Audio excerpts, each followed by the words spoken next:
Olá pessoal, meu nome é Charlie Grandchamp e sejam muito bem-vindos ao meu canal, o Charlie Error, que é onde a gente fala um pouquinho de terror, de ficção científica, de literatura policial, de tudo mais que for desses gêneros maravilhosos que eu amo tanto. Se você for novo por aqui, não se esqueça de se inscrever, por favor, venha fazer parte da nossa comunidade de amigos. Se você já for velho de casa, já sabe, deixa o like que me ajuda pra caramba. Eu estou com uma espinha horrorosa, eu estou passando um pouco mal, mas estou gravando pra vocês porque isso é comprometimento e porque eu preciso falar. É isso que eu preciso falar. Vamos direto pro vídeo então. O livro que a gente vai falar hoje é de O Segredo das Larvas, do Stefano Volpe, publicado pela Galera Record. E eu disse que foi meio complicado ler isso aqui, mas eu vou explicar pra vocês. Não é nenhum problema com o livro, não necessariamente, é mais com a minha incapacidade de ler algumas coisas. Eu vou ler a sinopse pra vocês que tá aqui na orelha, porque principalmente eu acho que vai ficar melhor do que os meus resumos, que são, vocês sabem que é muito ruim. Então vamos lá. Em um futuro não tão distante, Freya mora em uma colônia onde pessoas de pele negra são confinadas. Lá, além de lidar com os transtornos mentais da mãe, ela vive constantemente assombrada pelo programa da Metrópole, que promete selecionar as garotas mais belas para passarem o restante de suas vidas em Éden, desfrutando dos privilégios da capital tão desejada. No entanto, Freya se recusa a acreditar nessas promessas. Ela tem certeza de que a convocação é um disfarce para os piores pesadelos. Algo terrível acontece do outro lado da cerca e as garotas escolhidas correm perigo. Freya sabe de tudo isso porque sua própria mãe foi uma das selecionadas, a única que retornou, despedaçada. Quando uma nova triagem se inicia, o que resta fazer é escapar. Só que agora nada será igual e Freya precisará decidir até onde está disposta a ir para finalmente se vingar.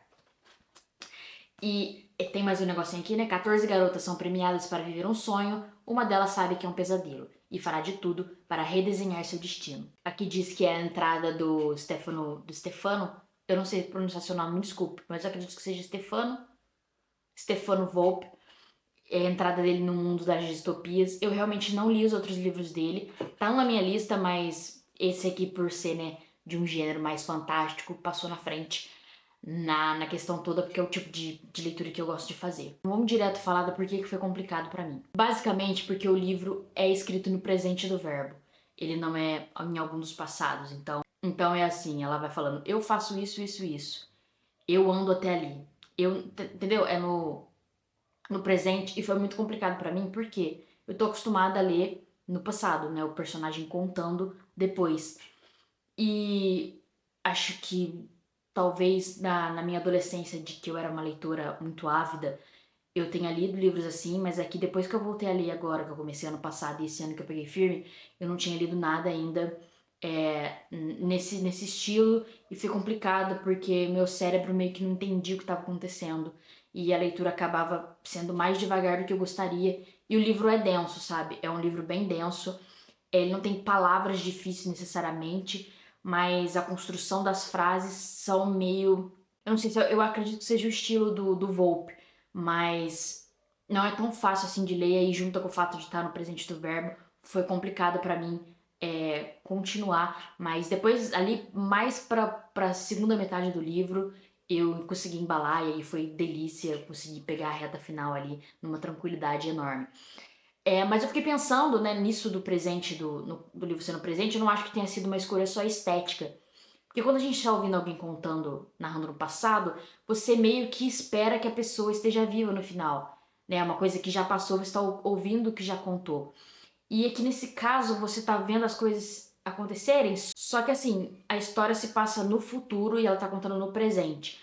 Então você pensa que é uma história no futuro, mas ao mesmo quando ela conta no presente, você se questiona se esse também não é o nosso presente agora, todas as questões raciais colocadas aqui, eu acho que talvez o autor tenha tido uma pequena intencionalidade nisso aqui. Como eu disse, o livro essa Luísa fica refletindo, porque ele é belíssimo. É uma das capas mais lindas que eu já vi na minha vida, olha pra vocês verem. É lindo. Não só porque, né, tem o brilho, mas o desenho, a arte disso aqui, a coisa... Procura aí pra vocês verem a capa com detalhe. É lindo, lindo, lindo. E vai ficar refletindo aqui na luz, né? Eu tinha que ter pensado nisso. Mas então, o livro é uma distopia e eu acredito que tenha toques de afrofuturismo.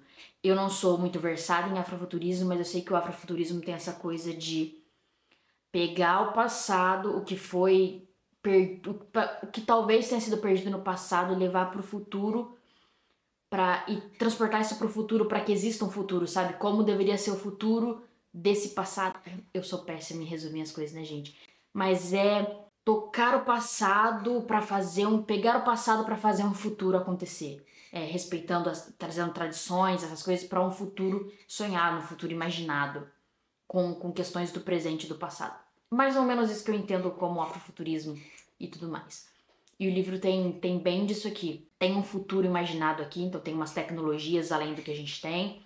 É num tempo, no futuro, onde coisas já aconteceram, mas carrega toda uma tradição de culturas africanas. Eu não sei em específico de onde é o dialeto que eles usam aqui. Eu não fiz essa pesquisa porque eu não sabia como pesquisar isso. Mas eles usam, os personagens, a Freya e a tia dela usam um dialeto africano. Então tem muito de trazer isso do passado para esse futuro imaginado. E assim, da história mesmo, vocês podem me falar que eu sou uma pessoa de pouco repertório e tudo bem, eu sou mesmo. Eu ainda tô entrando nesse mundinho de leitura, mas me fez pensar muito em Jogos Vorazes. Talvez tenha sido umas inspirações do Volpe. Não só pela questão, né, de ser uma sociedade que pega gente de lugares desfavorecidos e leva para um lugar mais rico para entreter outras pessoas e tudo mais. Mas também pelo uso da propaganda, sabe? A Freya é usada como o rosto dos rebeldes aqui dessa história, como a Katniss é usada também, e tem uma questão ali mais pro final com tecnologia, com câmeras, que são coisas meio desconhecidas pra Freya. Me fez pensar muito nessa parte da propaganda, a importância da propaganda numa guerra, numa revolução. E eu, né, eu fiz rádio e TV, então comunicação social foi começo da minha graduação, depois eu abandonei, mas tenho esse estudo nessa área e eu gosto muito, trabalhei com jornalismo por muitos anos, anos e anos, e então é interessante, eu sei a importância que isso realmente tem nesses momentos. Eu tinha pensado em gravar como sendo um vlog, mas não deu pra fazer porque tá difícil a questão da gravação, então eu quero trazer aqui algumas coisas que eu pensei enquanto eu tava lendo.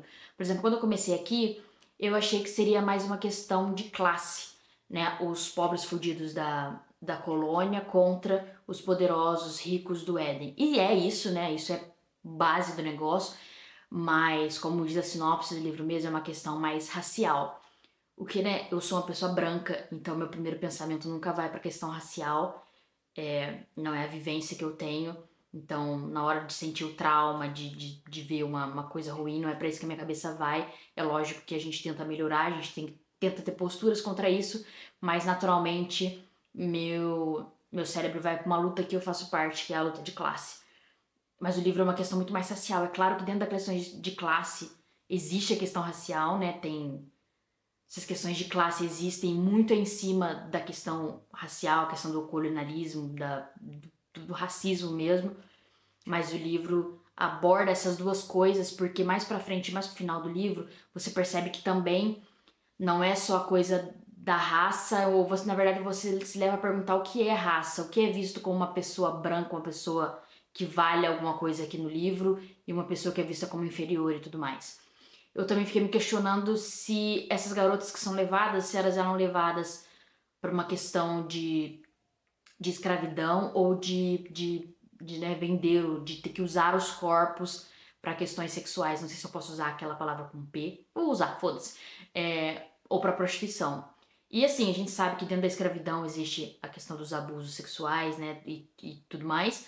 Mas eu achei que se poderia ser só para servir só para isso, sabe? Que essas moças fossem levadas só para esse lado sexual, mas não, é uma questão de escravidão mesmo, de servidão, e para escravizar elas no caso, e também englobam essas coisas. Mas por serem só meninas, que eles enfatizam que eram meninas, no caso aqui tem um menino no meio também, spoiler, todas, mas eu fiquei pensando nisso e é legal você ir se questionando, né, o que o livro vai... É legal quando você tá começando um livro você ficar se perguntando, sabe?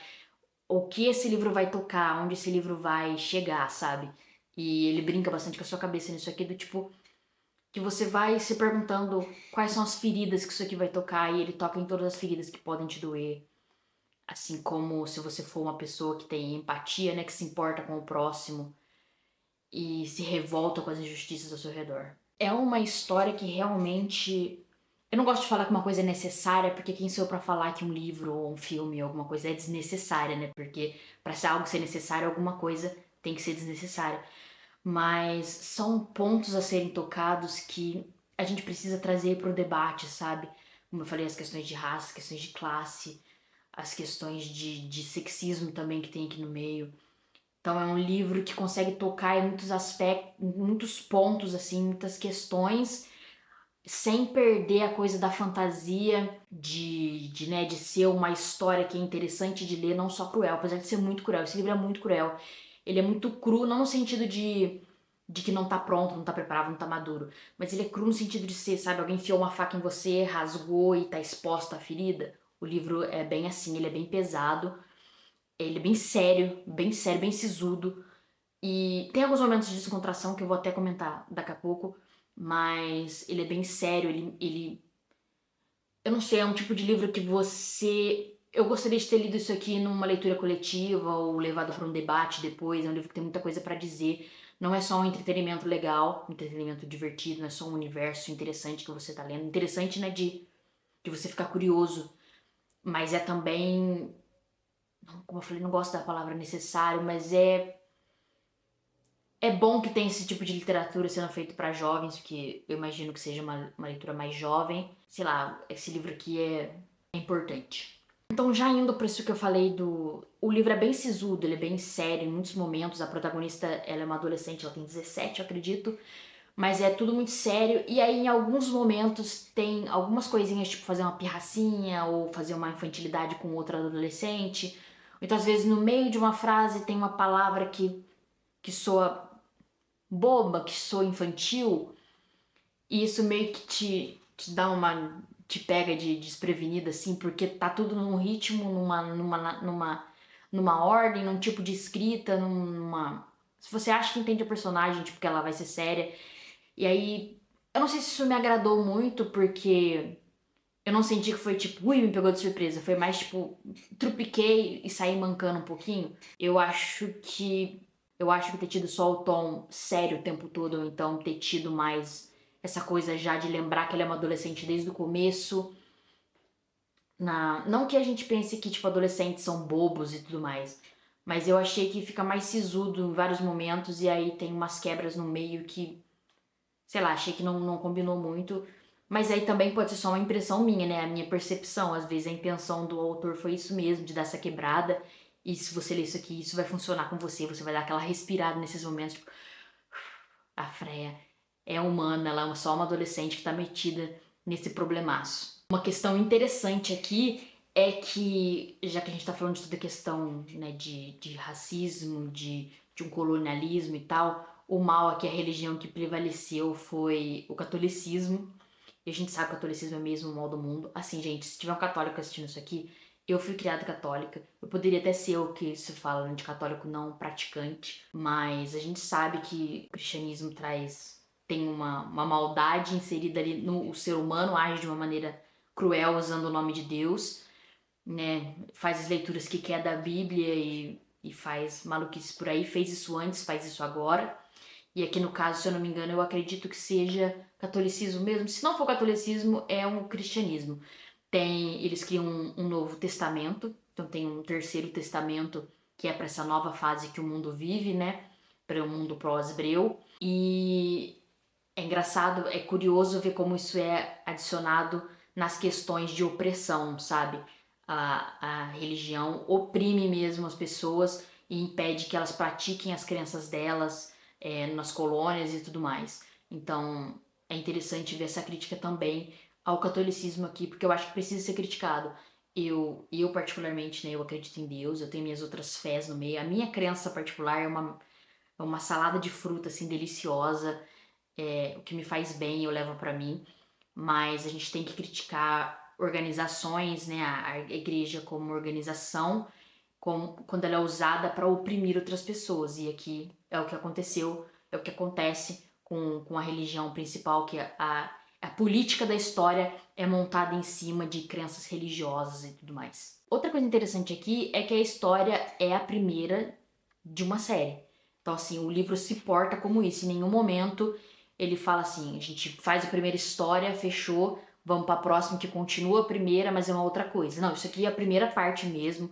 você tá vendo só uma fatia do que tá acontecendo, uma fatia desse universo, uma fatia desses personagens, e vai ter mais. Então, ele é bem estruturado assim, ele não é, por exemplo, como Percy Jackson, o primeiro, que faz parte de uma saga, né? Tem a história por trás dos titãs e tudo mais, mas no primeiro livro tem o Ladrão de Raios. No segundo livro a gente vai no Mar de Monstros, sabe? Tem essas coisas mais fechadas, ou Jogos Vorazes, que eu já citei aqui mesmo, que o primeiro livro é os jogos, né? O primeiro jogos. O segundo é o Massacre Quaternário, não lembro como é que chama.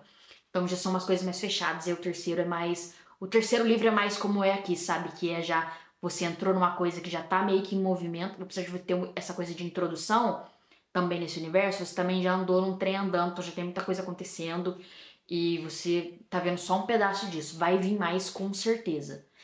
E funciona pra mim, tá? Eu vou querer ler o resto. Tem gente que não gosta desse tipo de história, que gosta de quando as histórias cabem mais dentro de si, ou tem gente que nem gosta de ler série, só lê livro fechado.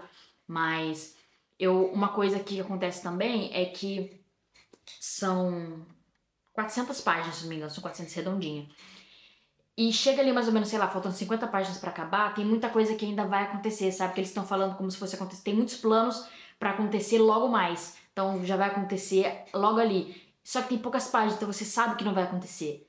E aí você fica, tá, alguma coisa vai acontecer errado. O que vai acontecer errado? Isso atiça a sua curiosidade pra ver, né, o que vai acontecer. Então você fica mais desesperado pra devorar as páginas e ver o que vai acontecer.